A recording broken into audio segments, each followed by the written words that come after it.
Madame, Monsieur, bonjour. Aujourd'hui, nous avons comme invité Monsieur Michel Dardenne. Monsieur Michel Dardenne, bonjour. Salam alaikum, bonjour. Comme salam. Bienvenue sur le plateau d'Al-Mouatin. Merci de votre accueil, merci. Vous êtes né en 1959. C'est bien ça. Corrigez-moi si je fais des erreurs. D'origine gantoise. Oui. Fils d'un médecin. Donc votre papa était médecin. Oui, anesthésiste en effet. Tout à fait. Donc avec une enfance normale, une scolarité normale, mais avec une éducation très stricte. Éducation, oui, stricte. Tout à fait.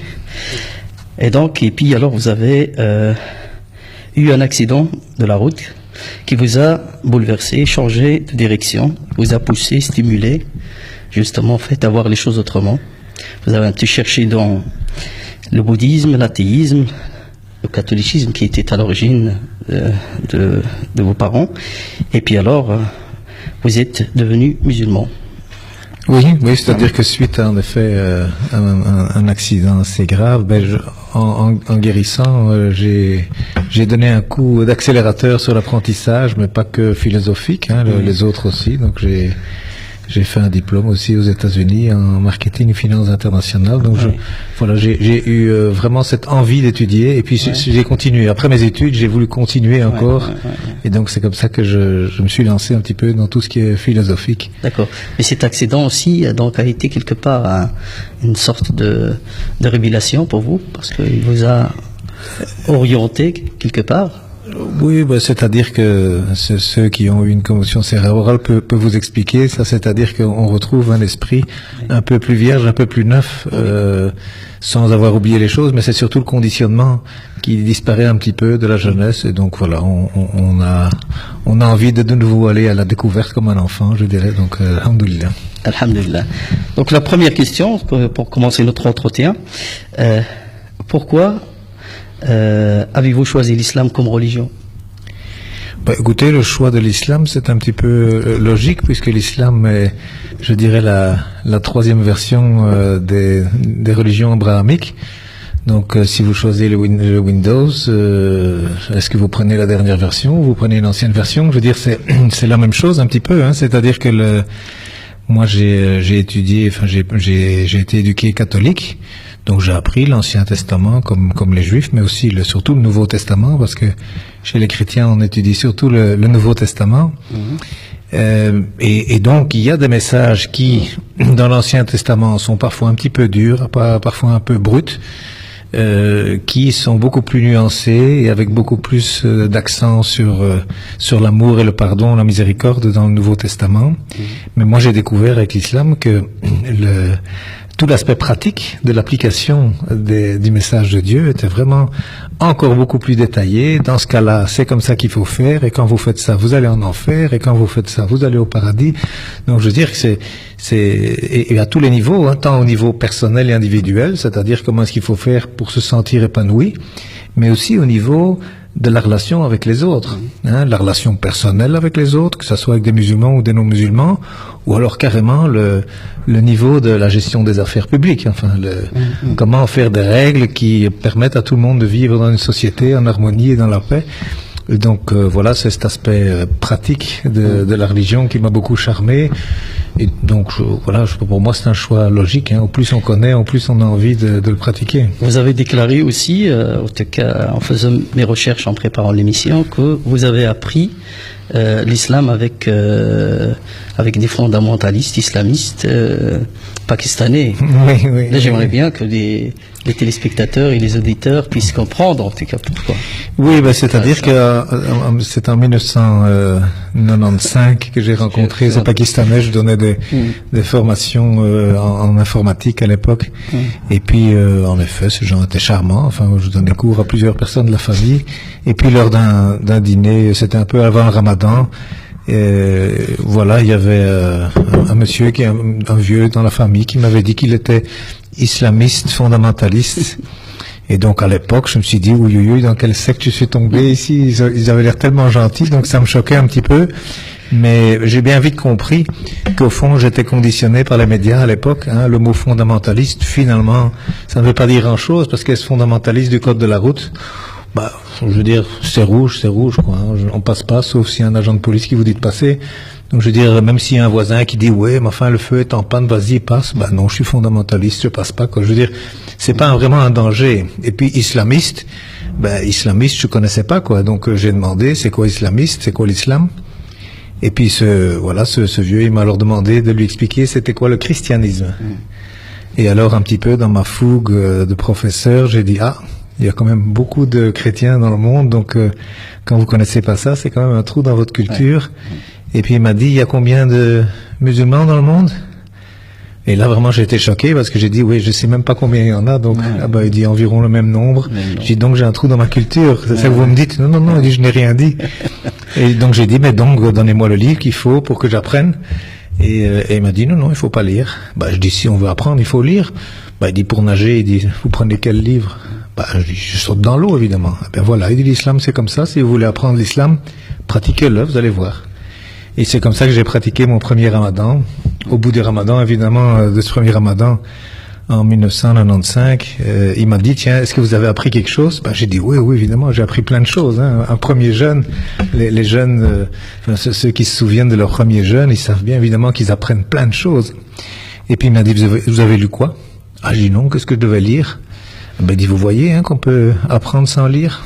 Et donc voilà, c'est comme ça que je suis rentré dans ce qu'on appelle le fondamentalisme islamique ou islamiste, ou je ne sais pas comment il faut dire.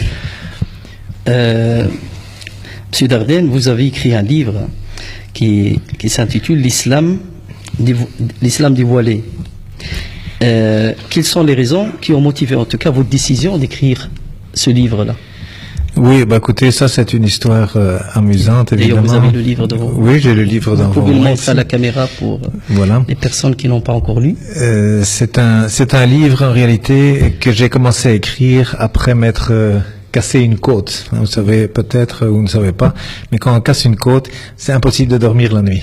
Et donc voilà, comme je restais debout, alhamdoulilah, il y avait déjà Internet, donc je pouvais commencer à faire des recherches. Et puis voilà, j'étais occupé à faire des recherches sur la sourate, les femmes. Et puis je suis tombé comme ça sur l'étude d'un professeur gantois, professeur Étienne Vermeersch, qui lui avait fait une étude pour savoir comment est traitée la femme dans l'islam, avec toutes les références, des tas de versets pour dire voilà, l'homme est supérieur à la femme, regardez, il dit comme les femmes sont dénigrées, et puis l'homme doit frapper la femme doit obéir à l'homme, des tas de choses. Donc le professeur Vermeersch, qui avait toute une série, qui n'avait pas l'inventé lui-même, il avait repris toutes les critiques qui existent depuis au fond des siècles, c'est toujours les mêmes versets qu'on traduit mal ou qu'on met dans un mauvais contexte.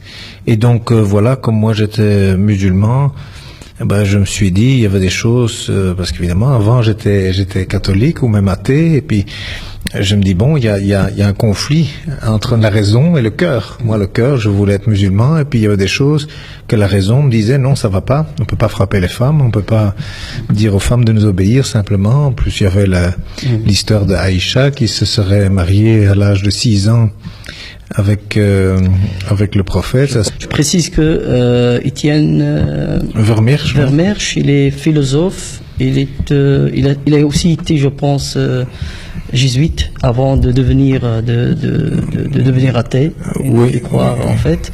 Et donc c'est lui qui a fait que vous avez écrit le livre sur l'islam dévoilé. Oui, donc je le remercie, avec grande joie. J'ai d'ailleurs été le remercier personnellement. Je lui ai remis une copie de mon livre parce qu'évidemment toutes ces critiques, c'est merveilleux parce que ça permet d'approfondir les textes et de chercher le vrai sens des textes. Et donc évidemment en faisant toutes ces études, j'ai découvert des choses merveilleuses où en effet je dis ce message de l'islam est tellement pratique, tellement précis, tellement nuancé. Donc c'est comme ça que vous avez commencé à chercher dans l'islam et à approfondir vraiment dans l'exégèse, etc. Oui, absolument. Et évidemment, toujours avec une certaine rigueur, c'est-à-dire que pour augmenter, je dirais, la précision de l'analyse des textes, déjà, il faut voir si les textes sont bien traduits. Donc, j'ai dû apprendre un peu l'arabe. Un deuxième niveau que j'ajoute, évidemment, c'est forcément de bien connaître le contexte ou l'exégèse, comme on dit, le contexte de la révélation, pour que voilà qu'on sache évidemment à quel moment sont venus ces versets. Et puis j'ai même rajouté un niveau supérieur, hein, parce que c'est comme ça qu'on fait pour aller vers la science plus exacte. Hein. Au plus on monte de cran, au plus on est précis. Ben c'est-à-dire que si je voyais une possibilité de mal comprendre le texte, ben je demandais à des gens très spécialisés qui connaissent très très bien l'arabe, qui connaissent très très bien le texte, hein, donc c'est un travail de recherche, des imams, des ulémas, oui, etc. Absolument. Oui. Et le titre, en fait, pourquoi le choix de ce titre, l'islam dévoilé? Oui, dévoilé, c'est un petit peu un jeu de mots, évidemment, hein, dévoilé, parce qu'à cette époque-là, on parlait énormément du voile, et puis dévoilé, c'est un petit peu péjoratif, au fond, en français, de dire, tiens, voilà, on va vous dire ce qu'il y a vraiment derrière ce masque, hein, mais ici, au fond, en effet, derrière ce masque de médisance et de ragots tels qu'on les entend dans les médias souvent, enfin pas ce média-ci, mais dans certains médias, finalement on découvre tout le contraire du masque, du vilain masque qu'on met à l'islam. C'est des merveilles absolument extraordinaires. Avant de passer à l'étape suivante et de rentrer en tout cas dans le vif du sujet qui nous intéresse, qui est en fait l'étourdissement et l'égorgement et la question en tout cas du sacrifice, etc. Donc vous avez vécu au Maroc. Oui, vous pouvez nous parler en tout cas de cette époque? Oui, donc je suis allé au Maroc, enfin quand il était connu, après une dizaine d'années que je m'intéressais beaucoup à l'islam. Il y a eu ça s'est fait savoir enfin dans ma famille et chez mes amis. Et puis voilà, j'ai vécu parfois des moments difficiles où on faisait vraiment la guerre généralement pour gagner de l'argent, mais enfin l'argument c'est parce que j'étais musulman, quoi. Hein. Donc et puis alors je me suis dit c'est bon, vous savez quand la famille vous fait la guerre, vous savez il y a la sourate Al-Kawthar qui a été révélée au prophète sallam. Écoutez, on se souvient comme on est bien. Hein, le Kawthar, et puis on va faire la prière, on va faire l'aumône, on va essayer d'aider des gens qui en ont vraiment besoin. Et donc c'est comme ça que je suis parti au Maroc pour aider des gens à démarrer une école. Et puis voilà. Ça a duré combien? 7 ans. 7 ans, oui. 3 ans à Kazan, à Rabat, et 4 ans à Fès. Voilà, une expérience extraordinaire, hein, parce que vraiment c'est autre chose que voyager, évidemment. Vous avez appris l'arabe là-bas? Ouais, je suis. Surtout la Darija? Oui, parce que j'apprenais évidemment à l'école, à Sayaratoun, oui, et puis et puis les gens disaient, non, automobile. Ah, alors, je dis, Nafidatou, non, chargem, Hafilatoun, non, Toubis. Alors, donc, ça veut dire que je devais toujours changer les mots. Donc, mais c'était très amusant, quoi. Ok. Monsieur Dardenne, de quel parti politique vous sentez-vous le plus proche en Belgique?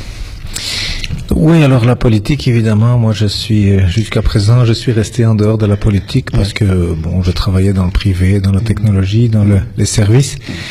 Et puis voilà, il y a quelque temps, je suis rentré dans l'associatif où on essaye de donner aux citoyens la possibilité d'influencer sur le processus législatif à tous les niveaux, hein, communal, régional, fédéral et européen évidemment.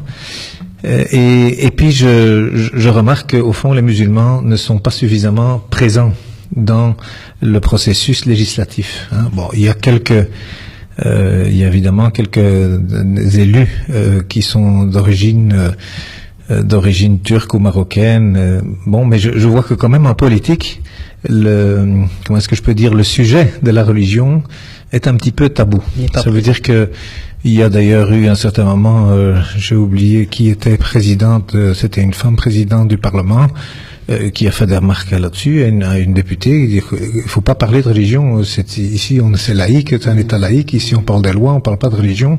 Alors qu'évidemment, vous savez, moi, j'ai connu depuis 70 ans. Enfin, il y a des partis politiques chrétiens.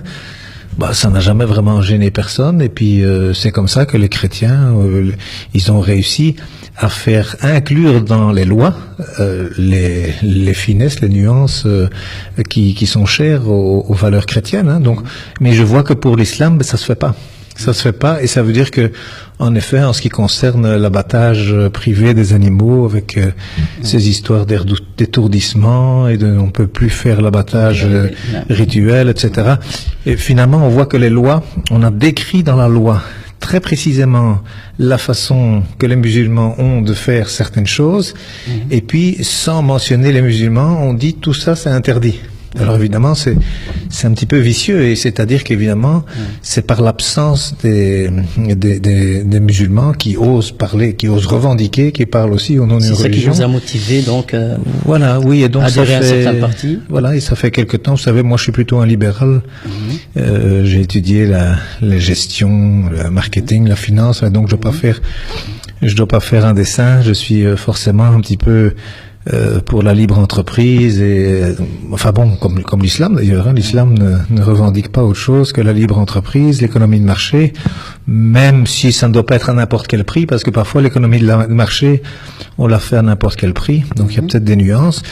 Mais voilà, l'islam c'est aussi pour de la solidarité, c'est aussi pour de l'environnement. Donc ça veut dire que les autres partis, ils ont un morceau de l'islam, mais au fond, ils n'ont pas je crois, ce quatrième niveau qui est quand même important, c'est de rappeler au bon comportement aussi dans toutes ces accents, c'est de rappeler au bon comportement de l'être humain, à la fois avec lui-même ou avec Dieu pour qu'il se sente bien, mais à la fois aussi avec les autres. Et donc vous avez adhéré à un autre parti qui n'est pas libéral.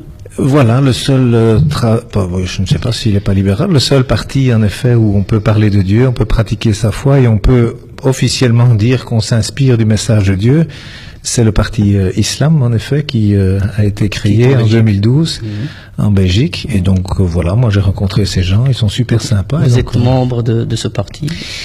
Oui, je suis membre, et ils m'ont même nommé vice-président, donc pour que je puisse voilà, donc c'est être plus actif et être plus présent en fait pour mener un combat ensemble. Voilà, et c'est essayer donc de donner une chance à cette minorité, enfin qui est maintenant de 25 ou 30% de musulmans à Bruxelles, pour qu'ils puissent avoir des gens qui vraiment officiellement vont défendre leur point de vue, identité religieuse, qui vont défendre ça aussi dans les parlements des élus.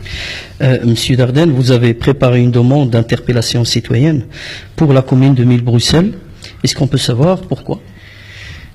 Oui, c'est-à-dire que suite évidemment la fête du mouton, comme on dit, ou la fête du sacrifice, oui, qui a été par, à mon avis, des interprétations un petit peu trop limitatives ou même outrancières, je dirais, dans certains cas, de la part de certains ministres, les ministres régionaux qui sont responsables du bien-être animal, ils ont dit, voilà, les musulmans, ils ne peuvent pas faire l'abattage privé. Alors, vous savez, moi, je suis de la campagne, moi, j'étais pas musulman, moi, j'ai toujours fait l'abattage privé, et d'ailleurs, c'est toujours autorisé. Même dans le texte de loi, c'est toujours autorisé. Juste, on a mis une petite note bas de page. Ah non, les musulmans, le jour de la fête du sacrifice, ils peuvent pas. Alors, moi, j'ai demandé à l'AFSCA qui avait publié ça. J'ai dit, voilà, c'est très bien de faire une circulaire. J'ai dit, c'est quelle loi qui dit que les musulmans ne peuvent pas faire la fête ce jour-là? Non, il dit, c'est l'interprétation de la loi. Je dis, qu'est-ce que vous avez pour les juifs? Et pour les chrétiens? Et finalement, c'est une loi ou c'est un règlement? Et alors, évidemment, l'AFSCA, je crois, avec les échanges que j'ai eus, je crois qu'ils se sont rendus compte qu'il n'y avait pas besoin de mettre musulman, parce que ça visait une communauté, donc ils ont enlevé, ils ont marqué simplement que dans certains cas, eh bien, on ne peut pas abattre des moutons en dehors d'un abattoir. Et donc, les cas rituels. Pardon? Les cas rituels. Alors, oui, c'est-à-dire qu'en effet, tout ça est basé, vous savez, les réglementations, il y a plusieurs niveaux. Il y a les lois sur le bien-être animal qui sont d'ordre régional. Il y a l'AFSCA qui est une agence fédérale pour la sécurité alimentaire. Et puis alors, il y a le niveau européen. Et donc, jusqu'en 2009, il n'y avait pas de problème parce qu'avec les lois qu'on avait en Belgique, peu importe qu'elle soit régionale ou fédérale, tout le monde avait le droit d'abattre son animal. Mais alors, dans le règlement européen, il n'a même pas été voté au Parlement, c'est quelque chose qui a été voté au Conseil de l'Europe, donc les ministres des différents pays qui ont apparemment voté ça à l'unanimité, où, à mon avis, c'est très brouillon comme règlement, parce qu'ils ont fait un règlement européen où d'abord les petits animaux, c'est-à-dire les lapins, la volaille, les poules, les autruches, les oies, les dindes, ça, ils disent que et d'ailleurs c'est curieux de voir pour quelle raison d'ailleurs, ils disent que les petits animaux, on peut toujours les abattre à la maison. Et ils ajoutent même de dire que c'est parce que ça ne fait pas de concurrence suffisante aux abattoirs commerciaux. Alors que finalement le règlement, l'objectif c'est la protection du bien-être animal et pas la protection des abattoirs évidemment. Hein. Et puis pour les grands mammifères, là c'est interdit. Hein, donc là, ça doit se faire en abattoir, ce qui est bien compréhensible, hein, parce que tenir une vache ou un cheval, ça n'est évidemment pas fait pour tout le monde. Et les mammifères moyens, donc les moutons, les chèvres et d'autres vertébrés, là, dans le règlement, ils disent qu'on peut, chaque citoyen donc a le droit de tuer un animal, à condition que ce soit pour consommation personnelle. Ça veut dire que on peut tuer un animal, mais c'est pas pour aller le vendre. Donc la viande qui doit être vendue dans le commerce, celle-là, elle doit être abattue dans un abattoir qui, pour des raisons d'hygiène, c'est très compréhensible. Enfin. Et alors là, évidemment, dans le règlement européen, ils ont ajouté aussi que pour ceux qui font le rite religieux, qui n'est que vaguement défini, alors eux, ils doivent aussi aller en abattoir. Alors c'est très curieux parce que, au fond, les abattoirs ne respectent pas le rite religieux, aucun rite religieux. Je crois que juste il y a des abattoirs juifs qui ne sont que pour les juifs, où là je crois qu'ils respectent, mais les autres abattoirs, moi je me suis renseigné, il n'y en a pas un par exemple qui laisse l'animal saigner pendant plusieurs minutes jusqu'à ce qu'il soit tout à fait mort. Je pense qu'il y a 3 au niveau européen. Pardon ? Je pense qu'il y a 3 abattoirs au niveau européen. Ben, je sais pas, moi j'en ai pas trouvé, enfin, si vous connaissez les abattoirs. J'avais en fait organisé aussi un débat ici avec quelqu'un qui est connaisseur là-dedans et qui a cité les 3 abattoirs qui existent. 3 abattoirs en Europe. Seulement. Mais enfin, je crois que les fermes aussi, où ils ont la place, lorsqu'ils laissent saigner l'animal, je crois que ça c'est bien aussi. Mais ça veut dire que donc, aller dans un abattoir, c'est forcément déjà pas vraiment le rite religieux. Et ensuite, il y a la capacité des abattoirs, qui n'est évidemment pas suffisante, hein. Si les 70 000 moutons à Bruxelles, parce qu'à Bruxelles, il y a maintenant 300 000 musulmans. Hein, donc, disons, des familles de 5 en moyenne, ça fait déjà 60 000, mais c'est peut-être plus, hein, parce qu'il y a des familles qui tuent plus qu'un mouton. Entre 40 et 50 000 moutons. Voilà, si vous allez à l'abattoir, il y a pas la capacité.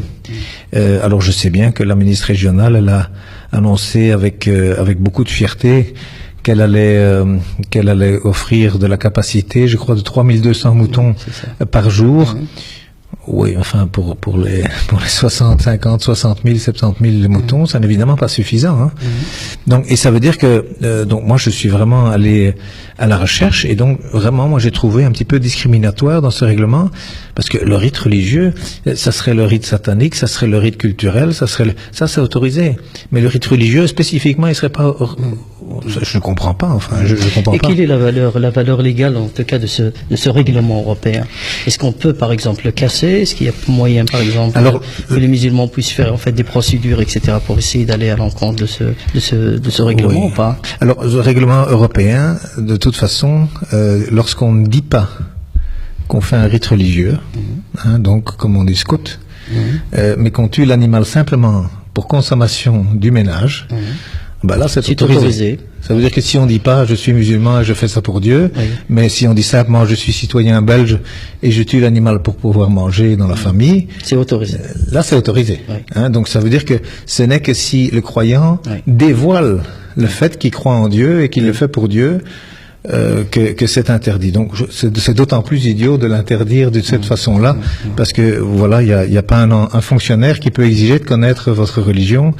Donc de toute façon, ça ne regarde que chaque citoyen. Et ça veut dire que une fois que chaque citoyen peut abattre son animal, eh bien, dans le cadre du règlement européen, eh bien, il y a alors d'autres lois qui disent qu'il faut éviter le stress de l'animal. Bah, je dirais c'est normal, hein. Et puis, pour le transport en véhicule privé, bah, c'est quand on transporte un animal domestique, il doit être séparé du chauffeur avec un filet ou une paroi, et on peut pas l'attacher. Hein. Donc, un animal peut pas être attaché par les pattes, Et donc ça veut dire même en bus, en tram, si vous prenez, c'est comme un gros chien, enfin un mouton ou une chèvre, il faut prendre un ticket et il faut pas que ça gêne les autres passagers. Et donc je dirais finalement, même si on respecte le bien-être animal, donc la loi sur le bien-être animal dit qu'un animal doit être étourdi ou anesthésié avant d'être abattu. Et bon, il y a évidemment des méthodes d'anesthésie. D'abord, il y a des anciennes méthodes qui ne nécessitent pas de produit, qui est la compression des artères du... Justement, on arrive à ce point-là qui est très intéressant et je voulais qu'on aborde ça ensemble pour vraiment expliquer parce que ça peut-être être une solution. Oui, alors je dirais, je crois que ça c'est important aussi, c'est que les gens qui tuent un mouton, une chèvre, enfin un animal pour consommation privée, même les poules, eh bien je crois que en effet c'est quand même bien de se former et de savoir qu'il y a vraiment moyen d'anesthésier les gens, comme on faisait d'ailleurs avec l'homme, 13e, 15e, 16e siècle, on anesthésiait les êtres humains par compression du cou, les artères carotides. Et donc les gens rentraient, d'après la documentation anesthésiologique, les gens rentraient dans un sommeil calme et profond. D'ailleurs, c'est mon père qui m'a mis sur cette piste. Mon père qui était anesthésiste, donc avant de mourir, que Dieu le récompense pour ça, il m'a dit, oui, il n'y a pas eu toujours des produits, donc avant, on anesthésiait, soit avec la saignée, c'est-à-dire en retirant du sang, parce que quand vous prenez un litre de sang à quelqu'un, il tombe dans les pommes. Et lorsque on compresse les vaisseaux du cou, il tombe aussi dans les pommes. Et en réalité, c'est parce qu'un cerveau, il m'a expliqué que le cerveau ne reste conscient que s'il y a suffisamment de pression. Et donc, dès qu'on diminue la pression dans le cerveau, sans que ça fasse de dommages, que ça soit par les grands blessés, par exemple, pendant la guerre, ils avaient perdu 1 litre de sang, ils dormaient. On pouvait les opérer sans les anesthésier. Cette technique-là, est-ce qu'elle a été, en tout cas, expérimentée ou pas encore? Est-ce que vous l'avez expérimentée? Alors oui, moi je l'ai fait avec une poule. En effet, une poule, quand on lui comprime un petit peu les artères du cou, oui, elle dort. Elle dort et dès qu'on lâche, après 10-15 secondes, elle se réveille. C'est très amusant parce qu'on la lâche et elle bouge toujours pas, quoi. Elle continue à dormir. Ça peut marcher aussi, par exemple, sur les moutons, par exemple. Mais écoutez, moi j'ai vu ça au Maroc. Parfois, je voyais des vieux comme ça tués. Et les vieux, ils font ça, ils soulèvent un petit peu la tête du mouton, ils mettent les doigts de part et d'autre en dessous de la mâchoire. Et en effet, moi j'étais étonné à l'époque, je dis tiens, c'est bizarre, parfois je soulevais la patte de ce mouton et il bougeait plus. Mais mon père, il m'a expliqué, il dort. Un sommeil calme et profond, il dort. Quand on fait ça, un mouton, il dort simplement. Et ça veut dire que là, évidemment, on rentre tout à fait dans le cadre de la loi. La loi qui demande qu'on endorme le mouton avant de l'abattre, je dirais, le prophète, Salam aussi, il a dit, faites tout ce que vous pouvez pour que les animaux ne souffrent pas. Donc si on trouve une manière de l'anesthésier de façon naturelle, je dirais, c'est quand même bien de pouvoir faire ça. Et je crois qu'il faut aussi remercier toutes les associations du bien-être animal qui insistent aussi pour qu'on anesthésie et qu'on ne fasse pas souffrir les animaux. Donc je dirais, ici on tombe dans quelque chose, une solution qui satisfait à tout le monde, parce qu'elle satisfait aux croyants, elle satisfait à ceux qui sont pour le bien-être animal, et puis il n'y a même plus besoin de changer la loi, on est dans la loi parfaitement. Et comment allez-vous concrètement convaincre les autorités, par exemple, d'accepter ce genre de processus? Écoutez, déjà, il n'y a pas à convaincre, puisque la loi, elle est là, et ça veut dire que chaque musulman qui veut abattre son animal, enfin chaque citoyen, pas que musulman, chaque citoyen qui veut abattre un animal pour consommation privée, mais en tout cas, s'il suit, on a fait une petite brochure, le parti islam donc a fait une petite brochure à distribuer, qui va être distribuée maintenant pendant le mois d'août. Eh bien, il est clairement expliqué comment il faut faire, et tout citoyen qui fait ça comme ça, déjà, il reste dans le cadre de la loi. Donc, il n'y a pas besoin d'aller convaincre des parlementaires de voter une nouvelle loi. Ça, c'est déjà intéressant. Ni au niveau européen, ni au niveau fédéral, ni au niveau régional. Et par contre, ce qu'on va faire, là où il y a encore moyen de le faire, avant la fête du sacrifice, c'est des interpellations communales pour que les communes se rendent compte en effet, qu'elle rappelle, c'est comme ça qu'il faut le faire, parce que c'est un bon rappel aussi pour dire à tout le monde, attention, on jette pas les détritus n'importe comment, on va pas dans le tram ou dans les voitures n'importe comment avec ces animaux, donc c'est un bon rappel, et donc je vais demander, moi, à la ville de Bruxelles, puisque moi j'habite sur 1020 de Bruxelles, donc je dois aller à la Grand Place au conseil communal, et donc je vais demander qu'il fasse en effet un rappel dans ce sens-là pour dire officiellement, voilà, vous pouvez faire votre fête du sacrifice, mais ça sont les conditions légales qu'il faut respecter. Et donc sur cette brochure, vous avez un maximum d'informations qui expliquent en tout cas comment il faut s'y prendre, c'est ça? Voilà, oui, cette brochure en effet explique ce qu'il faut faire. Enfin, il y a des gens qui savent ça. Hein, donc, c'est à l'initiative du Parti Islam. C'est à l'initiative du Parti Islam en effet, okay. Et donc il y a là toutes les indications. Il y a même toutes les lois de référence, les articles de référence au cas où un agent de police dirait oui mais vous pouvez pas faire ça. Eh ben on lui dit voilà, ça sont les lois sur lesquelles nous nous fions pour faire ne pas faire souffrir l'animal et quand même utiliser notre droit d'abattre un animal pour consommation privée. Oui. Le tribunal flamand avait donné raison au ministre flamand du bien-être animal d'interdire l'abattage sans étourdissement sur les sites temporaires comme le prévoit le règlement européen, donc le règlement dont on avait parlé tout à l'heure. Quel est votre avis par rapport à cette décision? Est-ce que oui, alors la décision de justice qu'il y a eu maintenant, d'abord c'est une décision ici en Belgique. Oui, ici en Belgique, au tribunal de première instance à Bruxelles, parce qu'il y a une association musulmane anversoise qui a attaqué à Bruxelles parce que le gouvernement flamand est à Bruxelles, donc le ministre du bien-être animal flamand est à Bruxelles, et le tribunal quand même rejette en bloc tous les arguments du ministre. Donc je crois que ça c'est quand même très intéressant. C'est un jugement qui date d'il y a quelques jours. Ça veut dire que les arguments du ministre ne tiennent pas. Mais vu que c'est une matière européenne, eh bien le juge n'a donc pas prononcé de jugement définitif, mais il a demandé un avis à la Cour de justice européenne. Mais alors là, ça va encore beaucoup plus loin que ce que moi j'ai dit, hein, parce que ce que le Parti Islam dit simplement, c'est suivez ces règles-là, vous êtes conforme à la loi. Mais là, le juge va beaucoup plus loin. Le juge il dit que le ministre n'a pas à interdire le rite religieux et n'a pas à imposer toute une série de choses telles que des abattoirs temporaires qui doivent être utilisés juste un jour par an, etc. Il a dit que tout ça est de nature à finalement empêcher les musulmans de pratiquer leur rite religieux. Donc je dirais vraiment le juge il va beaucoup plus loin et dit non, il faut que les musulmans puissent pratiquer leur rite.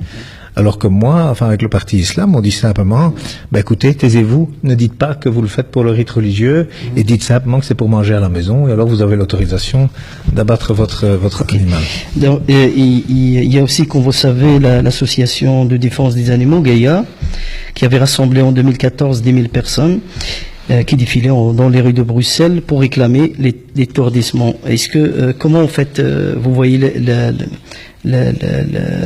la mobilisation de cette association qui est très visible et qui fait énormément d'efforts justement pour essayer d'empêcher, en tout cas, l'égorgement et de valoriser ou favoriser l'étourdissement?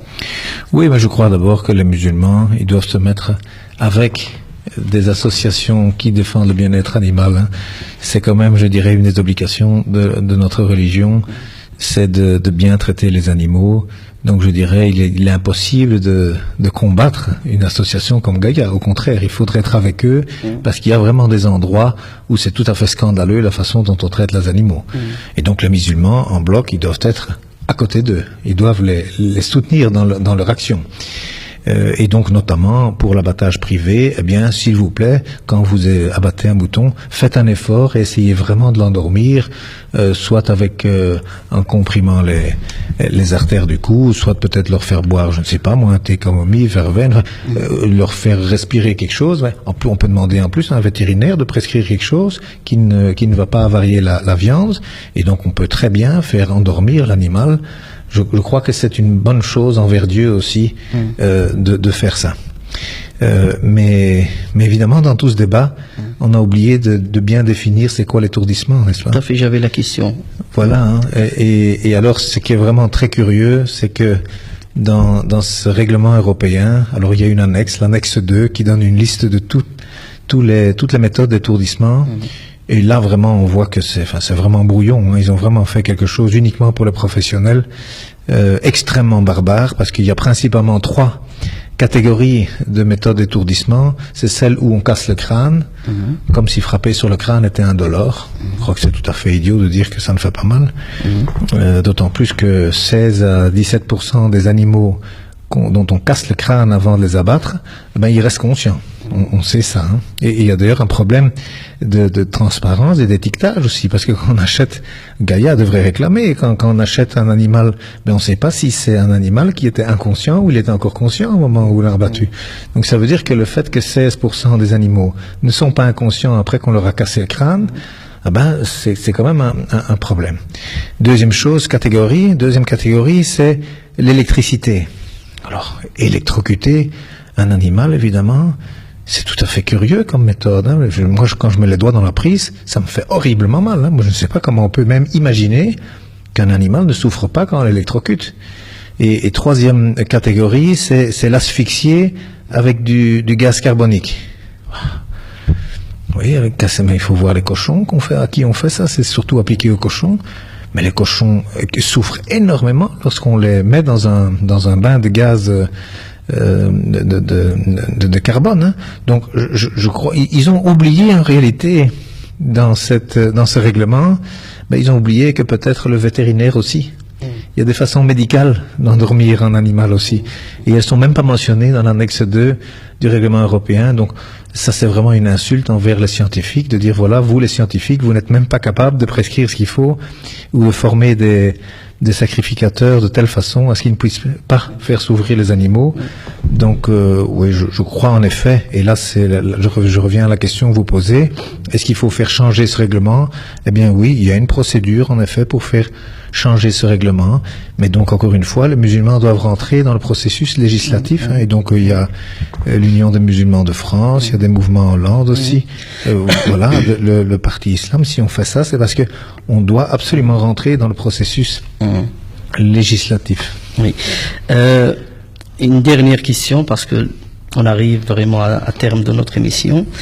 Est-ce que vous envisagez peut-être dans le futur, dans les jours à venir, d'ouvrir un débat avec, par exemple, l'association Gaïa et d'autres associations, en tout cas, qui sont pour l'étourdissement, et expliquer votre point de vue, vos propositions, et essayer en tout cas d'animer un débat constructif justement pour trouver une solution à cette fêture, en tout cas cette fête du sacrifice qui est sur le chemin.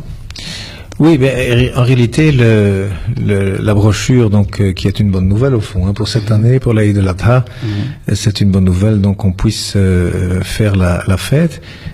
Au fond, elle a été faite en s'inspirant de tout ce que les communautés chrétiennes, juives, et notamment les associations de la protection du bien-être animal revendiquent. Hein. Ça veut dire que, je crois que c'est très important, c'est que toutes ces méthodes d'égorgement sont juifs, sont chrétiennes aussi, confirmées même dans le Nouveau Testament, et musulmanes.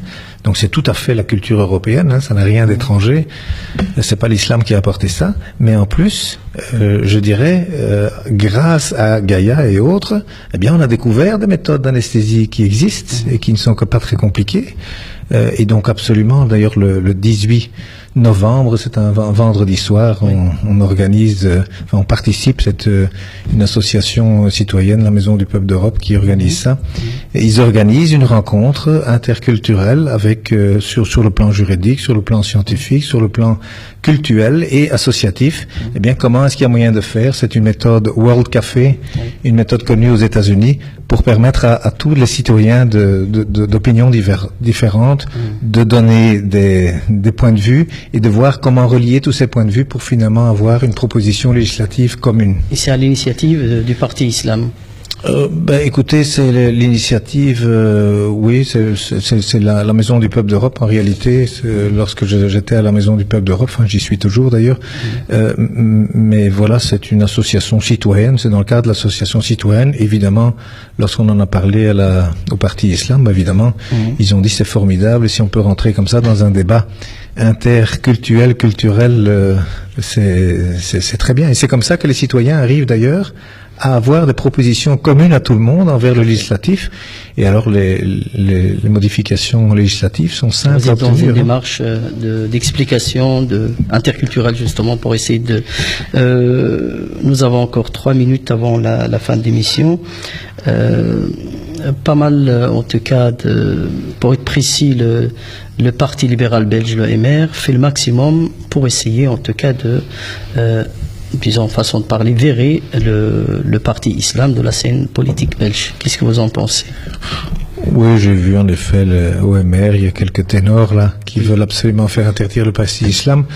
Bon, vous savez, ça ne fait que prouver que le dialogue interculturel dans les partis politiques a lamentablement failli.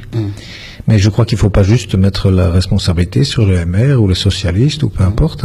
Enfin, il y a certains partis où les élus musulmans arrivent quand même parfois à faire un peu de débat. Je vais pas être, c'est pas tout blanc et tout noir, mais le MR évidemment, ça on sait bien, ils sont tout à fait contre les musulmans, contre tout ce qui est religieux. Mais voilà, les musulmans doivent prendre leur part de responsabilité et donc voter pour des gens qui officiellement défendent leur point de vue pour qu'on ramène le débat qui ne se passe pas donc dans les partis politiques, eh bien qu'on ramène ce débat là où le prévoit la Constitution, c'est-à-dire dans les parlements et les assemblées des élus. Et c'est là que le débat doit avoir lieu, évidemment. Michel Dardenne, merci beaucoup d'avoir accepté notre invitation. Madame, monsieur, vous pouvez lire le livre de Michel Dardenne qui est L'Islam dévoilé. Donc on va montrer encore à la caméra, si tu peux le montrer. Voilà. Voilà. Et surtout souhaiter une bonne fête qui, voilà, en 2007, Mabrouk l'Aïd, on va pouvoir faire l'Aïd de l'Adha à tous les musulmans en Belgique. Donc vendeurs moutons, préparez-vous, il y aura du monde qui va venir acheter du mouton cette année. Merci beaucoup en tout cas. Madame, monsieur, au revoir.